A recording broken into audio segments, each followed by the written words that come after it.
अस्सलाम वालेकुम दोस्तों, इस वीडियो में आज हम बात करेंगे 5G टेक्नोलॉजी के बारे में कि 5G टेक्नोलॉजी क्या है, 5G टेक्नोलॉजी कितनी फास्ट है, 5G टेक्नोलॉजी वर्क कैसे करती है और 5G टेक्नोलॉजी के बेनिफिट्स क्या क्या है। इस वीडियो में आगे हम इसी टॉपिक पे बात सेल्यूलर नेटवर्क टेक्नोलॉजी है। यह 4G से एक स्टेप आगे आप कह सकते हो कि इसमें जो टेक्नोलॉजी है वो नई यूज़ की गई है, इसमें जो इक्विपमेंट्स है वो नए लगेंगे और जो ये जिस फ्रीक्वेंसी पे ये काम करेगी वो भी अलग होगी as compare to 4G and other जो 3G 2G नेटवर्क है।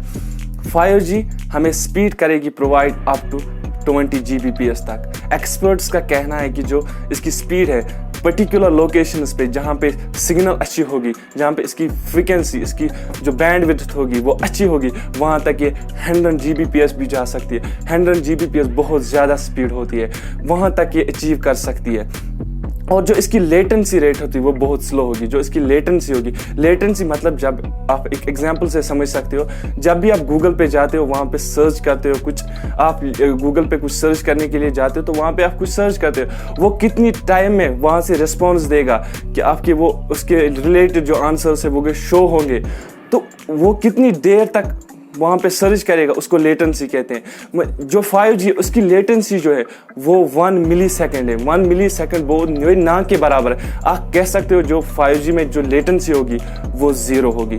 तो इससे आप समझ सकते हो कि 5G कितनी फास्ट है। और अब आप इसकी स्पीड के तरफ जाएंगे कि 5G कितनी फास्ट है। आपको मैं एक एग्जांपल दे सकता हूँ। एग्जांपल आप लीजिए, अगर आप 4G पे एक मूवी, जो HD मूवी 2.5 घंटे की एक मूवी डाउनलोड करोगे तो आपको 7 to 8 मिनट लग जाएंगे 4G पे। वही मूवी अगर आप 5G पे आप डाउनलोड करोगे आपको 7-8 सेकंड लग जाएंगे। फुल मूवी को डाउनलोड करने में 7 to 8 सेकंड। यहाँ पे आप डिफरेंस देख सकते हो कि 5G की स्पीड कितनी ज़्यादा है और 4G की speed as compare to 5G कितनी स्लो है। तो यहाँ पे जो न्यू रेडियो स्पेक्ट्रम है वो यूज़ करती है MM वेव्स। MM वेव्स का जो मतलब है वो है मिलीमीटर वेव्स को ये यहाँ पे यूज़ करता है। फ्रीक्वेंसी जो ये यूज़ करती है वो है 3 गीगाहर्ट्ज़ से लेकर 30 गीगाहर्ट्ज़ तक की जो फ्रीक्वेंसी है उसे यूज़ करता है। उससे इसका एक ड्रॉबैक ये आता है कि जो इस जो रेंज में जो फ्रीक्वेंसीज आती है वो ज़्यादा डिस्टेंस ट्रैवल नहीं कर सकती। उनको जो डिस्टेंस ट्रैवल कर सकते हैं, वो वेव्स जो डिस्टेंस ट्रैवल कर सकते हैं वो अराउंड 300 मीटर्स हैं। तो इससे जो ये 5G टेक्नोलॉजी है वो बहुत कॉस्टली बन जाती है, क्योंकि इसमें हमें टावर्स जो सेटअप करने होंगे वो डिफरेंट तरीके से होंगे। इसमें जो एक मेन टावर रहेगा उसे कहते हैं माइक्रो टावर, वो एक पर्टिकुलर जगह पे रहेगा। फिर उस एरिया के जो एरिया होगा उस पर स्मॉल टावर्स लगेंगे, उन्हें स्मॉल सेल्स कहते हैं और उस नेटवर्क को स्मॉल टावर के नाम से भी हम जानते हैं। वो 300 मीटर्स के रेंज पे लगेंगे। उससे जो कवरेज उस एरिया की होगी वो अच्छी तरीके से बढ़ जाएगी। और जो तो अब हम इसके बेनिफिट्स के बारे में थोड़ा सा जान लेते हैं। जो इसका पहला जो सबसे बड़ा बेनिफिट है वो है कि इसकी जो बैंडविड्थ है पर एरिया के हिसाब से वो 4G के कंपैरिजन में 1000 टाइम्स ज़्यादा है। तो इसका मतलब है कि एक पर्टिकुलर एरिया में बहुत सी डिवाइसेस एक साथ कनेक्ट हो सकती है और जो सिग्नल है, जो इसकी सिग्नल होगी कि हमारी स्पीड कैसी रहेगी, वो ज़्यादा ड्रॉप नहीं होगी। तो जो बैंडविड्थ है वो इसकी पहला बेनिफिट है, वो ज़्यादा है। दूसरा जो इसका बेनिफिट है वो इसकी स्पीड है, जो कि इसकी स्पीड बहुत ज़्यादा है। मतलब नॉर्मल स्पीड इसकी 1 Gbps रहेगी नॉर्मल स्पीड, और पर्टिकुलर एरियाज़ में जहाँ पे सिग्नल अच्छी होगी वहाँ तक 20 Gbps तक की इसकी स्पीड जा सकती है। तो स्पीड ज़्यादा होने से इसकी लेटेंसी कम होती है। लेटेंसी कम, मैंने आपको पहले ही बताया कि एक रिस्पॉन्स टाइम, एक जहाँ पे अगर आप गूगल याहू पे जाओगे सर्च करोगे रिजल्ट कितनी देर में शो होंगी वो लेटेंसी शो करता है। तो इसकी लेटेंसी जो है ना के बराबर ही आप समझ सकते हो। ये बहुत सी डिवाइसेस को एक साथ कनेक्ट कर सकता है, इतनी कैपेबिलिटी है 5G इसमें।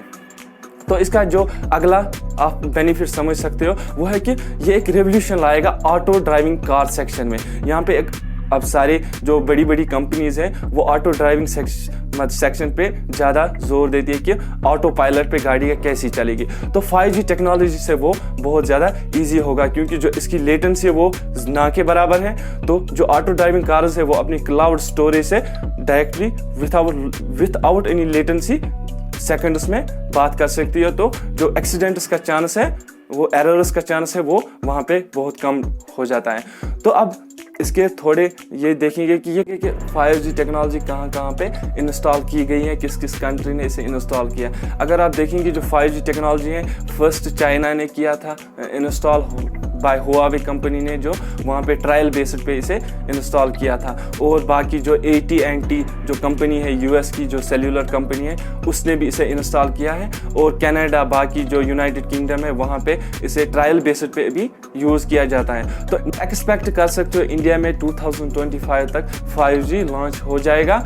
और जैसे हम आज 4G यूज़ कर पा रहे हैं, तो 5G भी उस टाइम से ऐसे ही हम यूज़ कर पा रहे होंगे। तो अब हम इसके एक दो ड्रॉबैक्स के बारे में भी जान लेंगे। जो इसका पहला ड्रॉबैक है, जो इसकी रेडियो वेव्स की जो वेव लेंथ है वो बहुत ज़्यादा कम है, वो 300 मीटर्स तक ही ट्रैवल कर सकते हैं। तो इसका ये मतलब है कि जो हमें 300 मीटर्स पे छोटे छोटे स्मॉल टावर सेल्स को इंस्टॉल करना पड़ेगा, जो कि एक एक्सपेंसिव प्रोसेस है। तो इसकी वजह से जो कंपनीज है वो इसे अभी अफोर्ड नहीं कर पा रही है कि हम इन टावर्स को सेटअप करें। इसके लिए जो एक्सपेंडिचर, इसके लिए जो पैसे चाहिए वो बहुत ज़्यादा चाहिए। तो इसका पहला ड्रॉबैक है। जो दूसरा इसका यही ड्रॉबैक है कि यह बहुत एक्सपेंसिव प्रोसेस है, और जो टेक्नोलॉजी है उसके लिए जो इंस्टॉल करने के लिए पैसे बहुत ज़्यादा लगेंगे। तो अब देखते हैं कि इंडिया में ये कब तक आएगी। होप जल्दी आ जाए तो हम भी इसे यूज़ कर पाएँ। तो आई होप मैंने आपको अच्छे से समझाया होगा। मैंने ब्रीफली आपको बताया, मैं ज़्यादा डीप नहीं गया, लेकिन जितना मैं आपको बताया आई होप आपको ये अच्छे से समझ आया होगा। तो अगर आपको ये वीडियो पसंद आई तो आप इस वीडियो को लाइक कीजिए, शेयर कीजिए। और अगर आप चाहते हो कि मैं किसी दूसरे टॉपिक पे वीडियो बनाऊं तो आप उसे कमेंट सेक्शन में लिख दीजिए, तो मैं उससे देखकर फिर उस टॉपिक पे भी वीडियो बना दूंगा। और आप ज़रूर से इस चैनल को सब्सक्राइब कीजिएगा, ताकि मैं फिर आपके लिए नई नई वीडियोस ला सकता हूँ। तो चलिए मिलते हैं नेक्स्ट वीडियो में, तब तक के लिए अल्लाह हाफिज़।